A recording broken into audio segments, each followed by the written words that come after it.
आप लोग पसंद कैला। ए समय को कांड बड़ा चर्चा में बा हमार, वही कांड के आप लोग फरमाइश कैले बनी। भैया बोली मत पीछे, भैया बोल चल ना हो। हमारे भैया संस्थापक अच्छे लाल यादव जी स्वयं आकर के कहे कि आप वही कांड गाइएगा, और जहां तक मैं जानती हूं आप लोग हमें बुलाते हैं इस उम्मीद के साथ बुलाते हैं कि नीतू राज को बुलाया जाए तो अच्छी बिरहा अच्छा कांड सुनने को मिलेगा। भैया के दरवाजे पर भी कार्यक्रम हम गाए गए, आपके दादा की तिरही में आप बुलाए थे। आपके दरवाजे पर अच्छे अच्छे वकील, अच्छे अच्छे एमबीबीएस डॉक्टर बैठे थे, प्रधानाध्यापक बैठे थे, प्रधानाचार्य। भैया बोला मत। दरवाजे पर इस कांड को फरमाइश करके आप लोगों ने गवाया, और जब मैंने इस कांड को गाया तो वहां के जितने लोग बैठे थे, एडवोकेट, प्रोफेसर, डॉक्टर, सभी लोगों का पुरस्कार एक तरफा मिला, और लोगों ने सराहा कि नहीं बिरहा हो तो ऐसी जो समाज के लिए संदेश जाए। वाह! एक बात बता देला भैया, नीतू राज खाली नचबे ना करेली, खचबो करेली। खचे का मतलब समझे तो बिरहा खच के गावे का। ठीक है, मैंने कहा कि एक कटोरी दाल में 1 चम्मच घी डाल दा, स्वाद बदल जाए, सेहत के फायदा करी। लेकिन ये नहीं कि 1 चम्मच दाल में 1 कटोरी घी डाल दा तो नुकसान कर दे। वो बिरहा नहीं है, बिरहा का प्रारूप चेंज हो चुका है। कलाकार बिरहा के बहुत कम बचे हैं, अब बेराह करने वाले कलाकार बहुत आ चुके हैं। तो पल है, इससे ज्यादा न कुछ कहो। ये बिरहा गावे जा थिला, फिर बतावे चले थिला, कहानी छोट बा, बात ठोस मिली। आज के सेकेंड जनरेशन युवा पीढ़ी का बात बा भैया, टाइम में लिखिएगा 25-30 मिनट, ज्यादा टाइम न ले। पहली पारी में थोड़ा लंबा होबे करला। पहली बार कोनो काम हो, थोड़ा सा टाइम लगे ले में, थोड़ा आदमी भाई नया रोड नया हो जाए, कोनो गांव में पहली बार कोनो रास्ता पहली बार जीवा तो थोड़ा टाइम लगी। पूछे के पड़ी वही में पहला मतलब गावे का पहली पारी भी पुरस्कार मिलत बा, स्वागत सम्मान होत बा, इनाम मिलत बा। मशीन वशीन सेट करावत का आधा घंटा एमन गया, आधा घंटा इनाम गया, आधा घंटा गाना तो 1.5 घंटा हो गया। अब का करबा, अब तिलक बरच्छा हो, कुल करे के बाद सिंदूर दान हो तो तब सुहाग रात मनावा जाता। जाना अब ऐसे ठेठ का बताई, तब आनंद आओ था। आइए ज्यादा बातचीत ना, एक बिरहा आप लोग आनंद ले, जो बिरहा का आप लोग फरमाइश के ला कांड के रूप में सामाजिक चित्रण, कहानी घर घर की, कहानी हर घर की। वाह! आइए।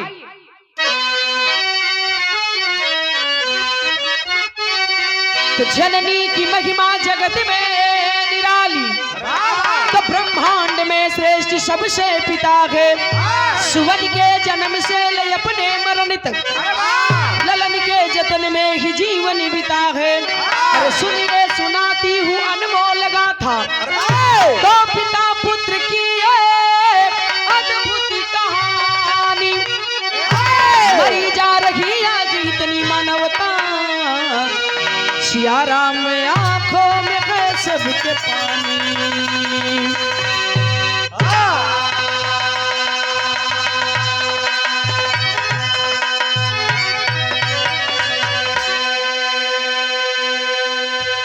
मरी जा रही आज इतनी मानवता, सिया राम आंखों में है सबके पानी। गौर करिहन बाबूजी, बिरहा में एक लाइन गीत है, और ये गीत हमारी बड़ी फेवरेट बा। नवा 9 दिन लाल बहादुर भैया, नवा 9 दिन पुराना 100 दिन बैठा, तनी सुना तोरे मन लाए के मन 2-3 धुन बा बैठा तनी। आप बहुत मेहनत कैला, रात भर बड़ी पैसा दिला, अब पैसा मैं मत दिहा, अब खाली बिरहा सुना है आप लोग। आवा मास्टर तनी तक कौन गीत बा।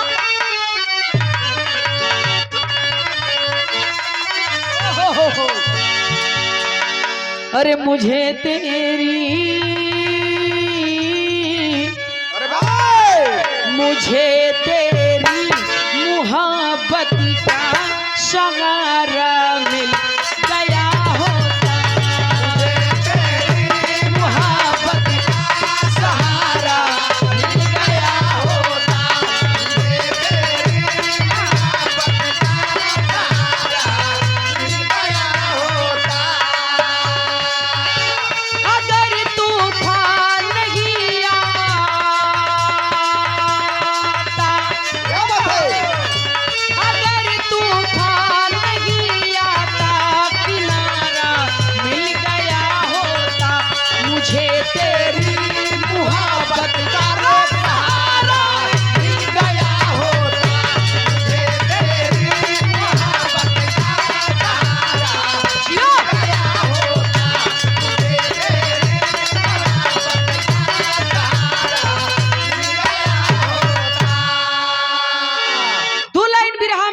है जेके जाए के धीरे से उठी निकल ली भैया कोई दिक्कत ना है, लेकिन जेके सुने के 20 मिनट ए बिरहा का आनंद लियन अइले का मतलब निकल जाई आप लोग के भी और हमरे भी।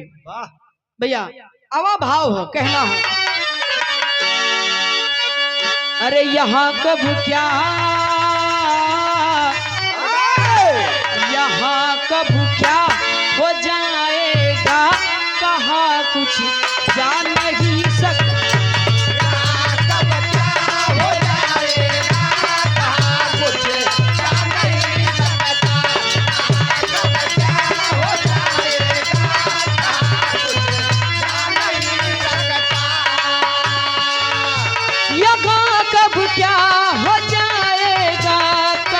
कुछ जान नहीं सकता, कहाँ कुछ जान नहीं सकता। खता जो है किया बेटा, खता जो है किया बेटा भुलाया जा नहीं सकता। खता जो है किया बेटा भुलाया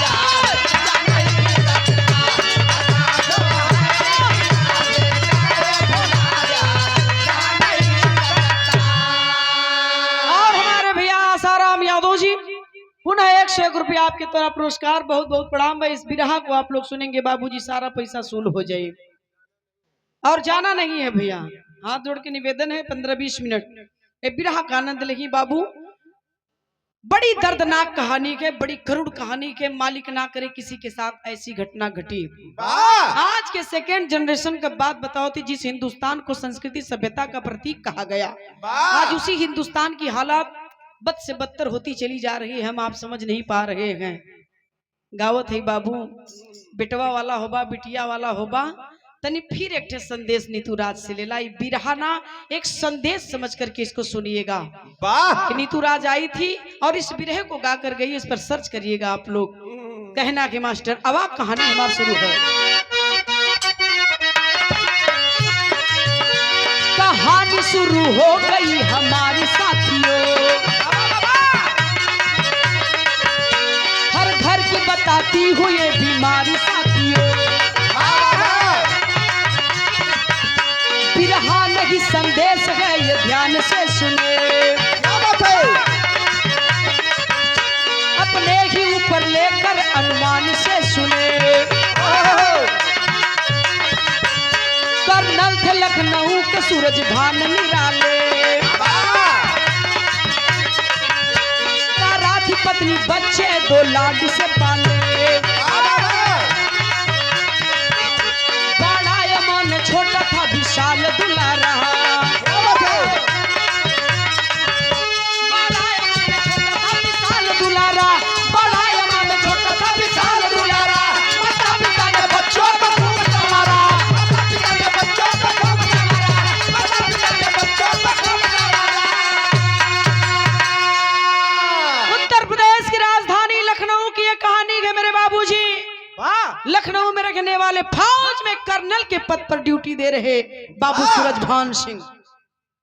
दुल्हन का नाम तारामती, 2 बेटवा बड़ा यमन छोटा विशाल। 2 बच्चों के पिता बाबू कर्नल साहब फौज में कर्नल थे। दुल्हन तारामती बचवन के साथ जिंदगी का नैया खेवत हुआ। कोई दिक्कत नहीं है, कोई परेशानी नहीं है। कहानी यहीं से मेरी शुरू होती है बिरहा की। जरा गौर करेंगे बिरहा में क्लाइन तर्ज लालमन भैया तुहरे पसंद वाली लग गई। कवन गीत बा?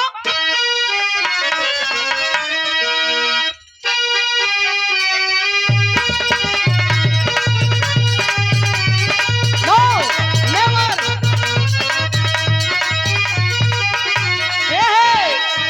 दोनों दुल्हन का दुल्हा लोको पायलट रहलन।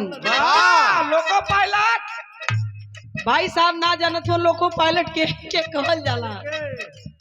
तोहरे नियर जोन करियई धुआं फेंकेली हाथ गाड़ी, रेलगाड़ी ओके हाथ गाड़ी तोहरे भाषा में कहल जाई। भाई तू वही लायक हइये हुआ।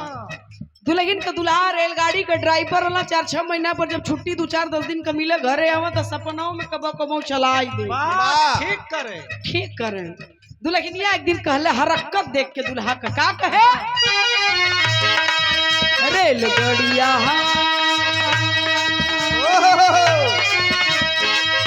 रेलगड़िया चलेला बलमुआ देखेला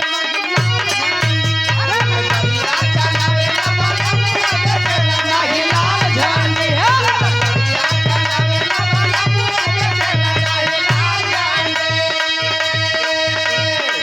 का कही बतिया रे का कही सखिया का कही बतिया रे का कही सखिया कही बतिया रे का कही सखिया का कही बतिया रे का कही सखिया भूख दबावेला बलमुआ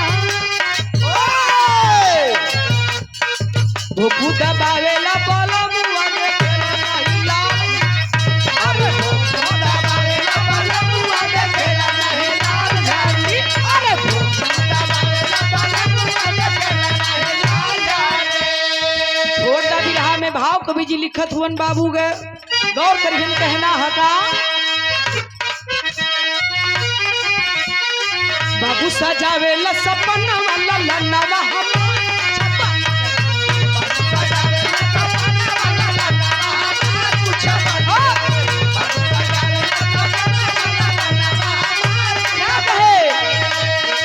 ऐसनी कमवा हो करी है सुमनवा हो करी है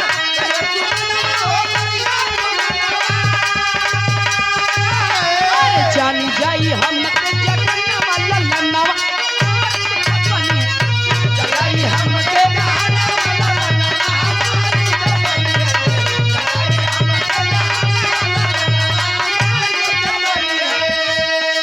माई बाबू का पूरा होई गई लखाबो माई बाबू का पूरा होई गई लखाबो माई बाबू का पूरा होई गई लखाबो बेटा बापा गई ले विदेश में जब हो बेटा बापा गई ले विदेश में जब हो बेटा बापा गई ले विदेश में जब हो सीता कौनो नक्की कन्न मल्ला लन्नवा और कुछ बनी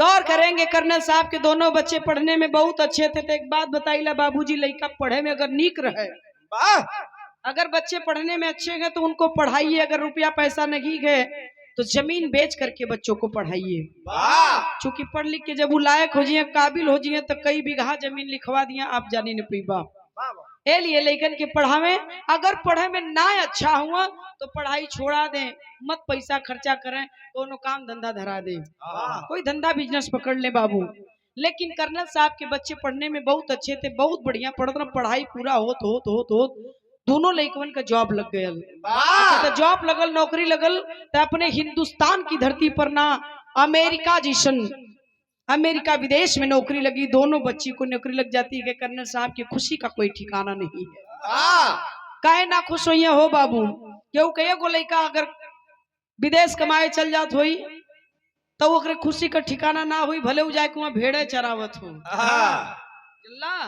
जाके वहां भले भेड़िए चरावत हो घर परिवार से भेंट नहीं बा देख तक नहीं बा लेकिन जेकर लड़का पढ़ लिख के वहां जॉब नौकरी पाई ओकरे खुशी का ठिकाना बा पास पड़ोस के लोग जुटला कल रे कर्नल साहब तुआर दोनों लड़का अमेरिका में नौकरी पाए गलो कल तब कल पार्टी तो बनती है यार एक पार्टी तो बनती है कर्नल साहब आलिशान पार्टी की व्यवस्था की है तर्ज लग जाइए क्लाइन मास्टर ओहो अरे नरे लाली के चिकन मटिया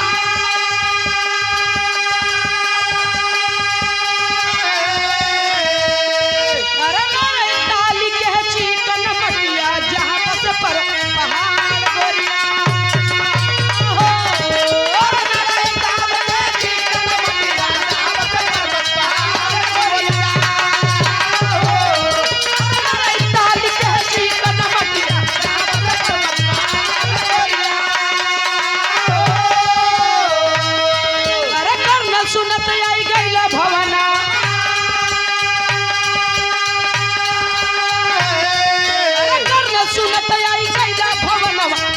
दिए बरियार मितवा हो।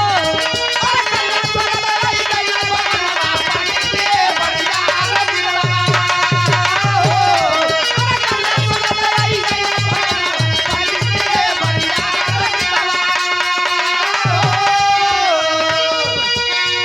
तनुवरे लगी गई ला मेला, तनुवरे लगी गई ला मेला, तनुवरे लगी गई ला मेला। कहाँ कुल किस्मत खेला, कहाँ कुल किस्मत खेला, कहाँ कुल किस्मत खेला। हमारी बहू के मिले मनवा भइल गुलजार मितवा हो।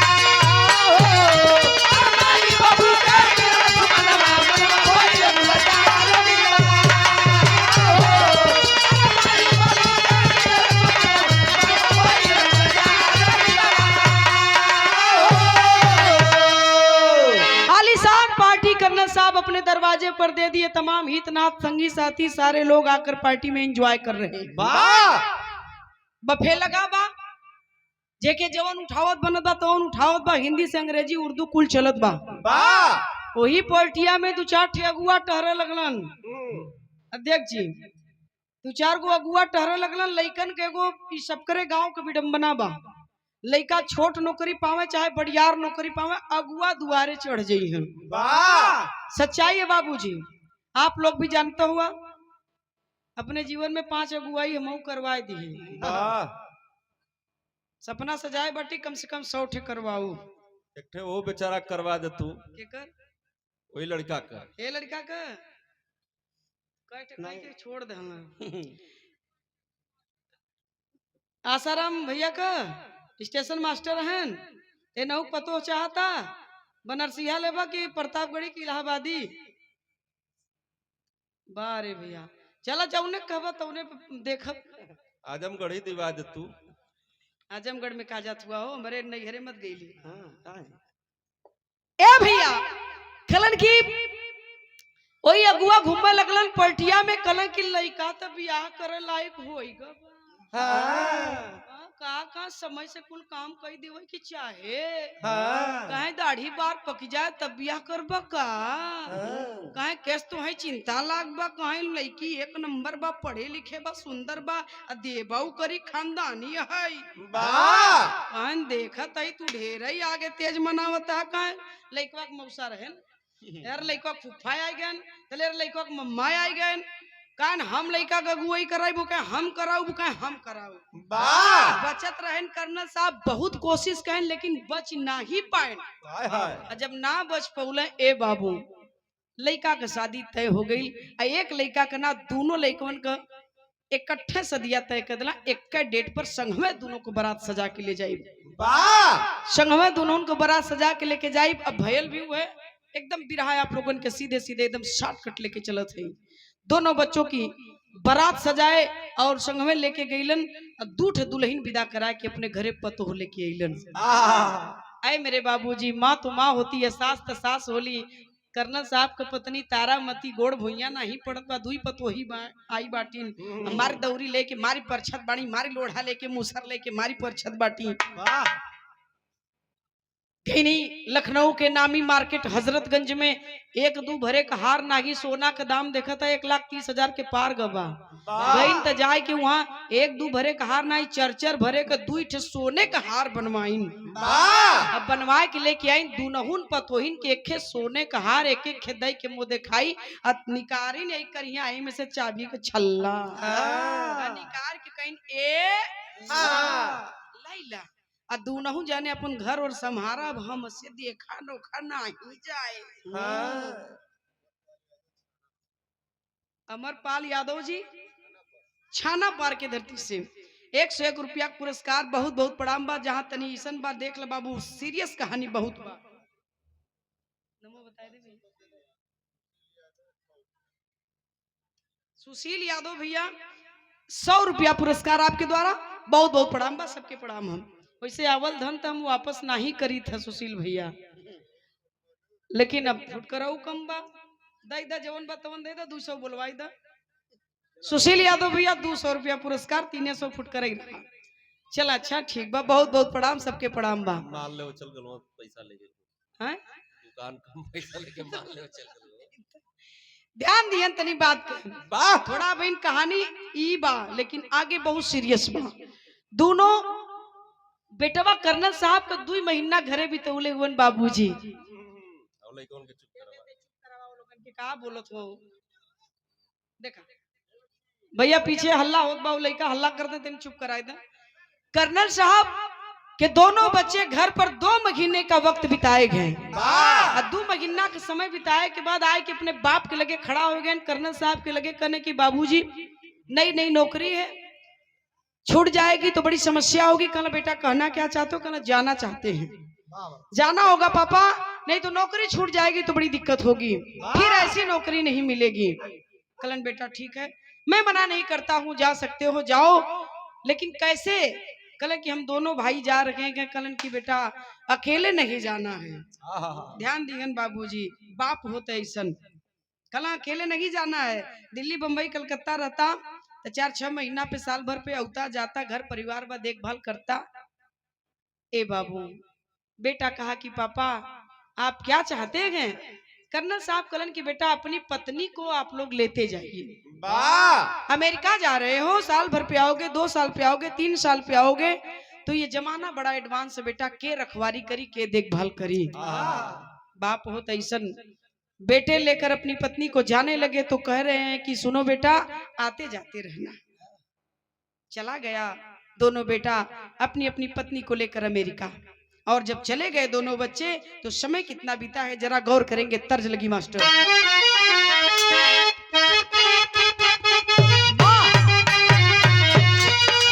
तर्ज है बा। अरे का पागल आ गइलू ना मोरिया, का बौआ गइलू हो। का पागल आ गइलू ना मोरिया, का बौआ गइलू हो। का पागल आ गइलू ना मोरिया, का बौआ गइलू हो। हम तो खुद रहिला बहुरहिया। अय्या का बौआ गइलू हो। हम तो खुद रहिला बहुरहिया। अय्या का बौआ गइलू हो। हम तो खुद रहिला बहुरहिया। अय्या का बौआ गइलू हो। अरे बीते समैया ना मोर भैया, बीते अरे बीते समैया ना मोर भैया, बीते समैया हो। बीते समैया ना मोर भैया, बीते समैया हो। माई बाबू का अइली बुढ़ैया, माई बाबू का अइली बुढ़ैया। भैया बीते समैया हो। माई बाबू कलई बुढ़ैया, भैया बीते समैया हो। माई बाबू कलई बुढ़ैया, भैया बीते समैया हो। दोनों बेटा बहू लेके साथे, तोरा बेटा बहू लेके साथे, तोरा बेटा बहू लेके साथे। तू अमेरिका में छाए हो, तू अमेरिका में छाए हो। घर में पड़ली बीमार अब मैया, घर में पड़ली बीमार अब मैया। भैया बीते समैया हो। घर में पड़ी बीमार अब भैया, भैया बीते समैया हो। घर में पड़ी बीमार अब भैया, भैया बीते समैया हो। गौर करेंगे बाबूजी, दोनों बच्चे अमेरिका चले गए अपनी अपनी पत्नी को लेकर के। 8 वर्ष का दिन बीत गया है। वाह और इन 8 वर्षों में कर्नल साहब के दोनों बच्चों में से कोई एक बार भी माँ से मिलने के लिए नहीं आया। माँ तो माँ होती है, कल इनकी कहो उनन के शर्म लाज ना लगा था। 8 बरिस का दिन बीत गल, दुनहुन के भगवान औलाद भी दे दल ना, का हमन पोता का मुंह ना देखल जाई। लोग कहलन कि बाबूजी मुरवा से ज्यादा सुतवा से प्यार हो जाला। कली की पोता का मुंह देखे बदे हम तरसत हिला के फोन करा, कहिया ले आई, कहिया काहे आवत ना। फोन कहिला कर्नल साहब के, अरे बेटा माई याद करत बा, हम याद करती, गांव समाज याद करत बा, 8 बरिस के दिन बीत गल, आवत ना हुआ, काहे ना आवत हुआ, बात कहा। कला पापा छुट्टी ना मिलत है, जैसा छुट्टी मिली आवल जाई। आप जितने चिंता करत हो, व्यर्थ में चिंता मत करा, बीमार हो जीबा। माँ को आश्वासन देता है, पिता को आश्वासन देता है। 2 वर्षों का दिन और बीत गया। एक दिन बोल पड़ी तारामती, का कहले है मास्टर?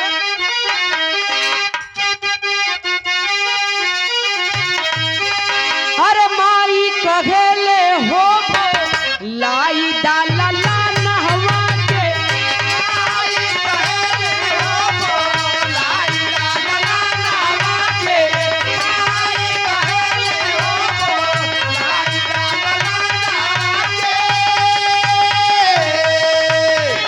एक बेर देख लेती अपने नयनवा से, एक बेर देख लेती अपने नयनवा से, माई कहले हो लाई डाला ला नहवा के, आई कहले हो लाई डाला नहवा के, आई कहले हो लाई डाला नहवा के।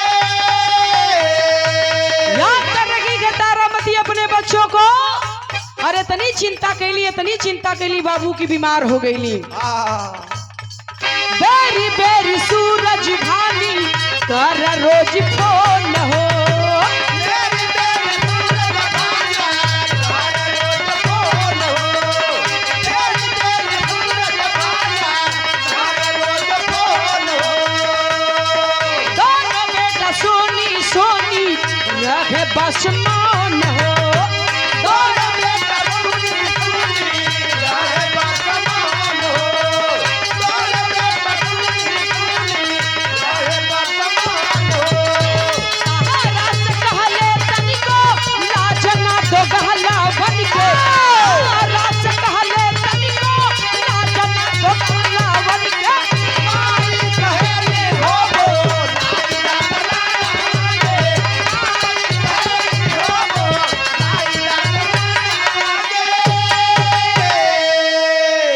गौर करेंगे बाबूजी। रो रही है तारामती, बीमार गए, हॉस्पिटल में भर्ती गए। अपने पति से कहती है, भैया भैया आराम से भैया, ये लोगन बहुत ज्यादा बोलत हूँ, पिछवा दिक्कत करत हूँ, गन में भुला जाता है, आवाज काने में जाई तो दिमाग डिस्टर्ब हुई।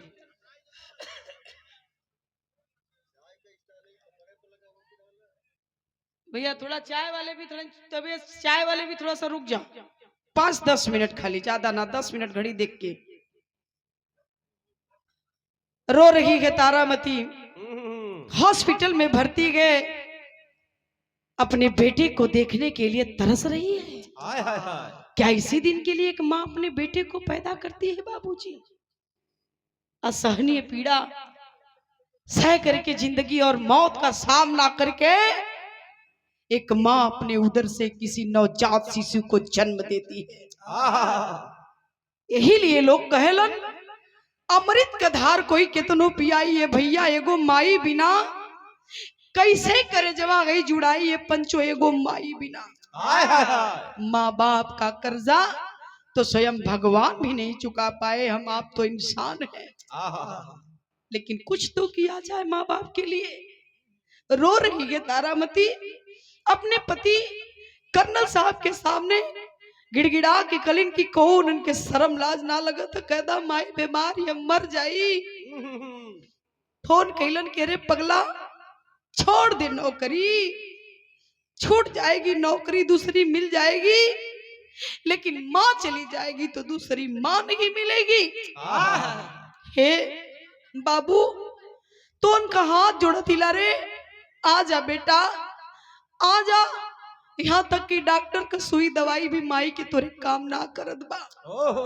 डॉक्टर का कहना है कि चिंता कैले गई तोहन का, तोहन के देख लिए तो ठीक हो जाई। हाँ बेटा अपनी पत्नी की जान की भीख मांग रहा हूं रे, मेरी पत्नी की जान अब तुम दोनों के हाथ में गए, आ जाओगे तो मेरी पत्नी बच जाएगी, नहीं तो कोई उम्मीद नहीं है।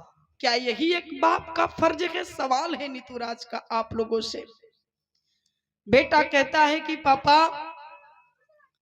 घबराइए नहीं, आ रहा हूँ, कुछ मोहलत दे दीजिए मुझे, 2-4-5 दिन का, 1 हफ्ते का। दे दिए 1 हफ्ते का मोहलत कर्नल साहब की। ठीक है बेटा, 1 हफ्ते में आ जाओ, तब तक मैं माँ को तुम्हारे दवा ववा करवा रहा हूँ। भर्ती है माँ हॉस्पिटल में, गौर करेंगे जरा बिरहा पर। 1 हफ्ते का मोहलत ले लिया बेटा, और बीत गया 1 हफ्ता, नहीं आया बेटा अमेरिका से एक भी दोनों में से। 2 हफ्ते का दिन बीत गया, नहीं आया बेटा अमेरिका से। 15 दिन का दिन बीत गया, जब नहीं आया बेटा 16वां दिन आ गया मेरे दोस्त। और 16वें दिन कर्नल साहब की पत्नी तारामती दुनिया छोड़ देती है। मरते मरते अपने दोनों बेटों के नाम संदेश छोड़ गई थी। उसी संदेश को कहने के लिए कर्नल साहब ने अपने बेटे को अमेरिका में फोन मिलाया और कहते गए, जरा गौर करेंगे। का कहलन मास्टर?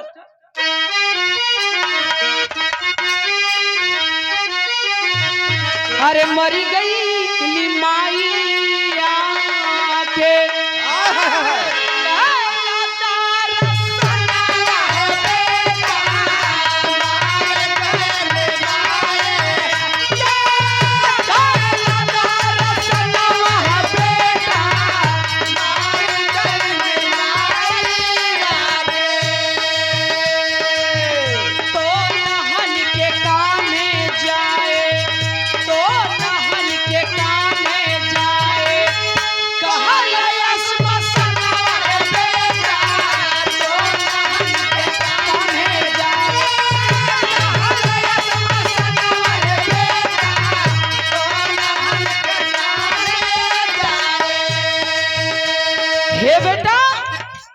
जिंदा थी तो नहीं आए, अब तो माँ दुनिया में नहीं गए। माँ की तेरी इच्छा थी, मरते मरते उसने कहा था कि बेटे के कंधे पर स्मशान जाऊंगी, बेटा ही चिता में आग लगाएगा, नहीं तो लाश सड़ जाएगी, मेरी चिता को कोई आग नहीं लगाएगा। कब तक लाश को रखकर तुम दोनों का इंतजार करूं ये तो बता दे, और ये भी बता दे बेटा कि आना है कि नहीं आना है। रोम सूरज भानया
तुम दोनों का जवाब क्या है? भैया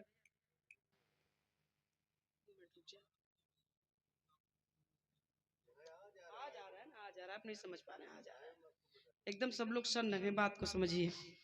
ए बाबू बोल पड़े कर्नल साहब, कलन की बोलो बेटा, तुम दोनों को लाश रख करके इंतजार करूं तुम दोनों का, कि अंतिम संस्कार कर दूं? क्या जवाब है तुम दोनों का? माँ की इच्छा यही थी, मैंने बता दिया। मैं तो तुम दोनों को फोन भी नहीं करता, और आजीवन वादा करता हूँ कभी फोन भी नहीं करूंगा। वादा करता हूँ, आखिरी फोन है मेरा। जिंदा थी तो नहीं आया, अब तो मेरी पत्नी इस दुनिया में नहीं है। उसकी आखिरी इच्छा थी कि बेटे के कंधे पर स्मशान जाऊंगी, बेटा ही चिता में आग लगाएगा। तो उसकी आखिरी इच्छा पूरा करोगे या मैं लाश का अंतिम संस्कार कर दूं? बेटा कहता है कि पापा फोन रखिए, आ रहा हूं। अब जरा गौर करेंगे, टेरी लगल मास्टर। अरे रटनवा माई लाल के करत, अरे भैया रटनवा माई लाल के करत, बेटवा क्या वियोग में तंगी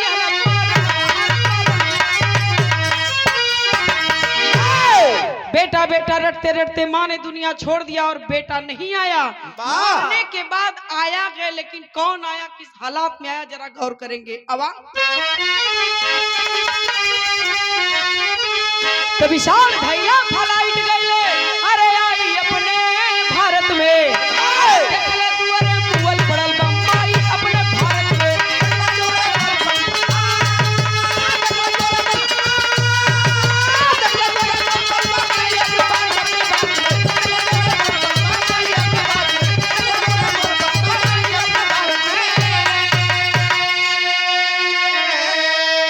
अरे बाबू सूरज भान जी कहला बेटे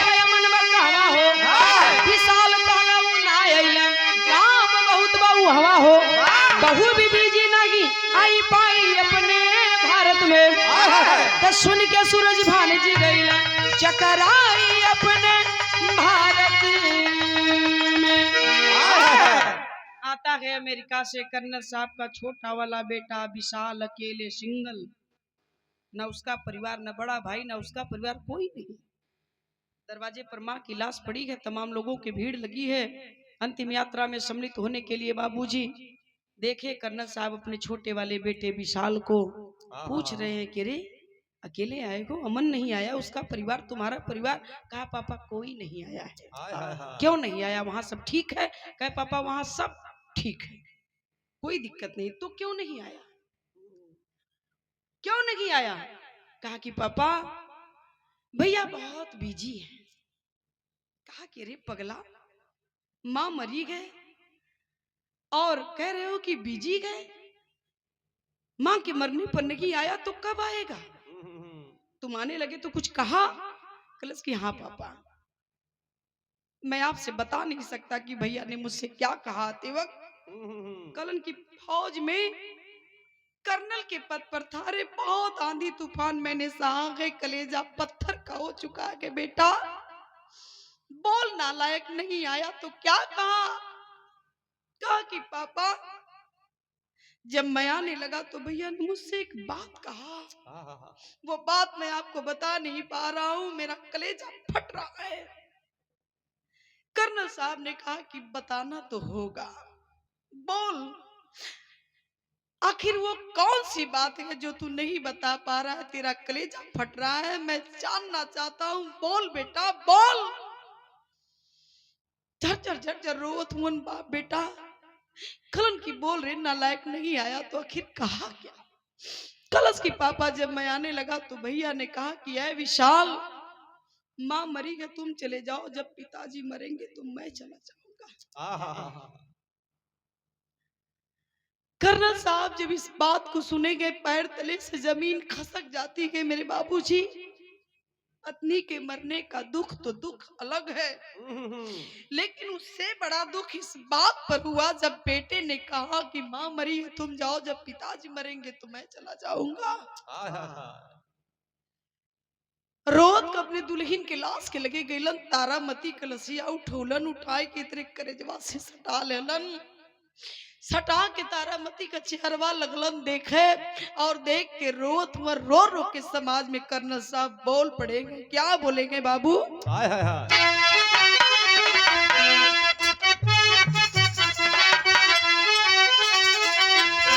अरे लाशी के सूरतिया देखी के, हाय हाय हाय, तलाशी के सूरतिया देख के कह लगल बतिया बाबू।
रो करके अपनी पत्नी की लाश से सारी दिल की व्यथा, सारा दिल का दर्द सुना रहे हैं।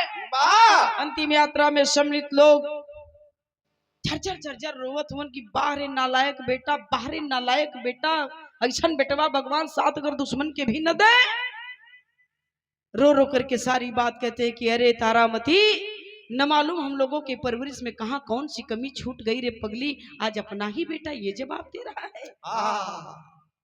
तो जब अपना सगा नहीं तो फिर किसी और पर क्या भरोसा किया जाए। इस दुनिया में कोई कोई किसी का नहीं है। रोते हुए उस पत्नी की लाश को छोड़ते हैं, कहते हैं कि जिस बहुओं को तूने सोने का हार दिया मुंह दिखाई में, आज वो बहुएं भी तेरे आगे पीछे अगल बगल नहीं दिखाई दे रही है। ना तू नाती बहू पतो पोती पोता कोई ना लौकत बा। तो दुनिया में कोई का कोई ना बा। ये रानी छोड़ के लसिया के गईलन घरवा में, जाके घरवा में अंदर से सिकड़ी चढ़ा देलन, निकाले के स्टाम्प पेपर और लिखना शुरू किए। 4-6 लाइन तो लिखले हुन हो बाबू, लिख के स्टाम्प पेपरवा पे कैलन का मास्टर तो लिख के लेटर सूरज भान सिंह बंद कई के कोठरी, अरे अपने कनपटी पर गोलियां चलो लवई घरी।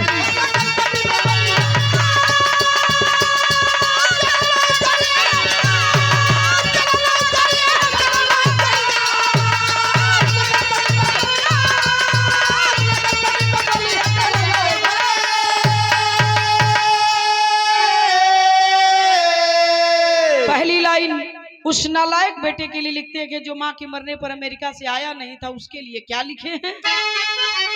तब कहला यमन व्यस्त रहा, अरे करा नायक आज हो, और तारा साथे चिता हमरो जली गई है आज हो, क्योंकि हमारे खातिर फिर से भारत में अरे नहीं आवई के पड़ी, अरे अपने कनपटी पर गोलियां चलो लो।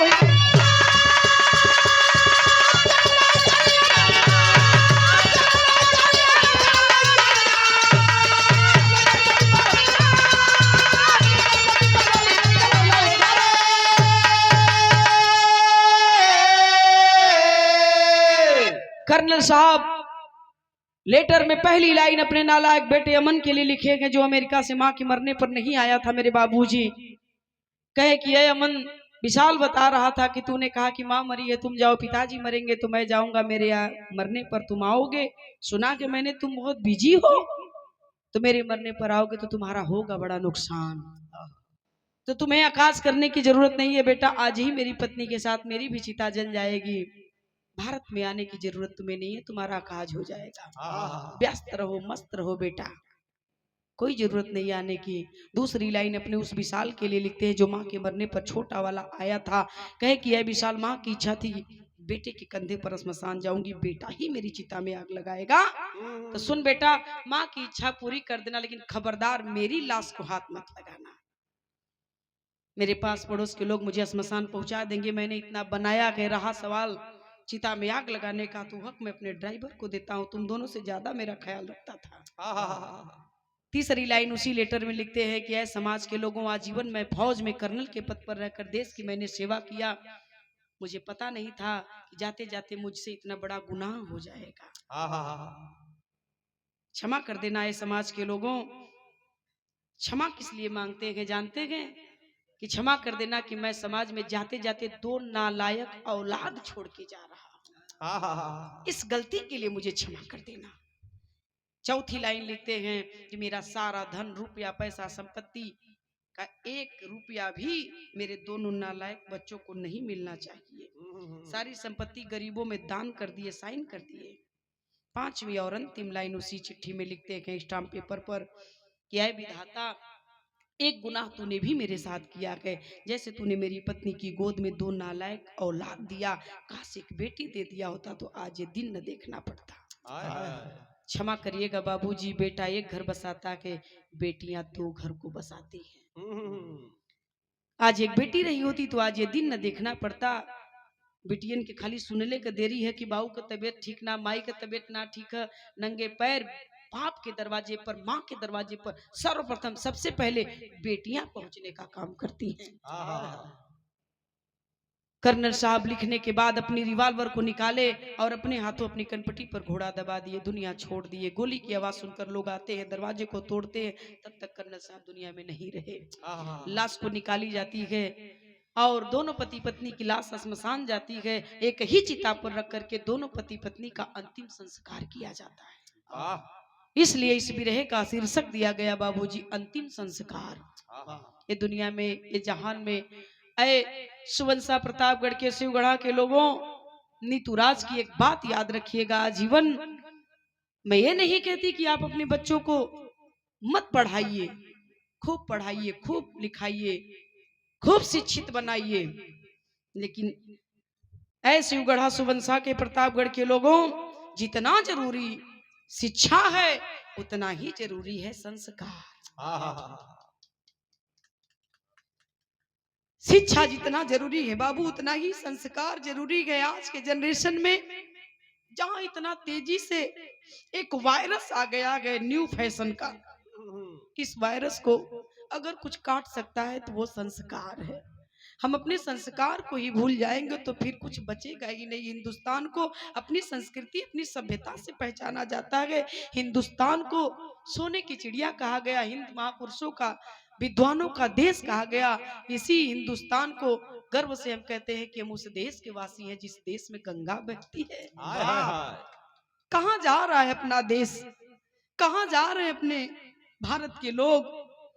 हमें डर है इस बात का कि अभी तो ये झांकी है, आगे बहुत कुछ बाकी है। इसलिए अपने बच्चों को शिक्षा के साथ साथ संस्कार सिखाते चलिए बाबूजी। माँ क्या है, पिता क्या है, भाई क्या है, बहन क्या है, समाज क्या है। जो इस बात को भूल गया, नहीं ज्ञान गए, तो शिक्षा रही के का करे जब तुम्हें भुलाई जाइए तो शिक्षा बेकार है बाबू। इसलिए शिक्षा के साथ साथ सारी संस्कार भी सिखाते चलिए। ये मेरे गीत गाने का यही मतलब रहा और हम इसीलिए इस गीत को गाते हैं, इसीलिए हम बिरहा गाते हैं कि आप लोगों के बीच में बिरहा खाली मनोरंजन का साधन नहीं बा। कुछ कलाकार हैं आज के यूट्यूबर वाले भाई हमारे हैं, जरूर मैं इतना बात कहना चाहती हूँ, आज के जनरेशन में बिरहा वो चीज है जो समाज में कुछ अच्छी बात, अच्छा संदेश दिया जाए। कुछ कलाकार हैं दो चार को धुन सीख के चली आओ तो वो सोचत हुन कि यह बिरहा बा। नहीं मेरे बाबूजी, वो बिरहा नहीं है। बिरहा तो ये कलाकार गाते थे पहले के, आप लोगों ने उन्हें भी सुना गए, हमें भी सुन रहे हैं, आने वाली पीढ़ी को भी सुनेंगे। लेकिन यही बिरहा ही एक ऐसी चीज थी जो बची थी, लेकिन लग रहा है कि अब इसकी भी नैया गर्त में जा रही है। इसलिए इसको बचाना जरूरी है। आप सब लोगों को धन्यवाद। कोई गलती हुई होगी तो मुझे क्षमा करिएगा। गीत की आखिरी कड़ी खानदान का परिचय। गुरु बिहारी गुरु रमन ऐसे थे इसी वतन में। अरे श्यामा सीताराम भरत जी विश्वनाथ के मन में लठनवा माई लाल के करत नीतू सिया राम रखी माई का